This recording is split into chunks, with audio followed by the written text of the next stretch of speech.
Баршаңызға қайырлы күн достар. Бүгін өте жеңіл, адам ағзасына пайдалы, дәмді салат жасаймын. Видеоны соңына дейін қарап, жасап көріңіз, сізге ұнайды деген ойдамын. Ең алдымен алдын ала піскен қызылшаны осылай дөңгелетіп, жіңішке етіп турап аламыз. Содан соң сүзбелі ірімшік, яғни творожный сырды жағамыз әр бөлігіне. Қасықпен немесе пышақтың көмегімен жағып шығамыз. Сүзбелі ірімшікті алдын ала тоңазытқыштан жарты сағат бұрын шығарып қойсаңыз, өте жақсы жағылады.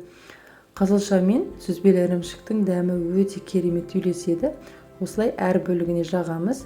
Мен 4 қабат етіп жасадым. Енді тоңазытқышқа 15 минутқа салып қоямыз. Барлық бөлігін осылай жасап шығамыз. Енді апельсинді алып, сыртын ашып тазартып аламыз. Содан соң жіңішке етіп, дәл видеодағыдай тураймыз. Ортасында дәндері болса, дәндерін алып тастаймыз.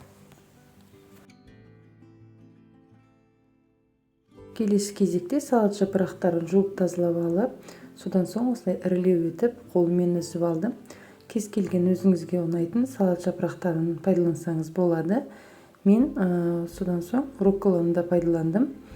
Осылай барлығын салып, жарты лимон шырынын сығып қостым.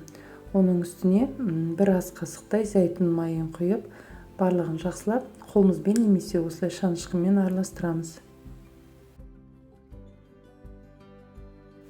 Енді салатымызды жинаймыз. Салат жапырақтарын тарелкеге салып шығамыз.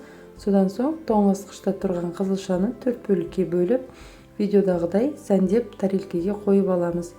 Қызылшаны өз қалауыңыз бойынша кез келген сопақ, ұзынша етіп турап алсаңыз болады. Одан кейін турап дайындап қойған апельсиндерімізді қойып шығамыз. Осымен біздің өте ерекше хит салатымыз дайын. Қазақша каналды қолдап, каналға тіркеліп қоюды ұмытпаңыз. Сіздермен болған Ұлмекен.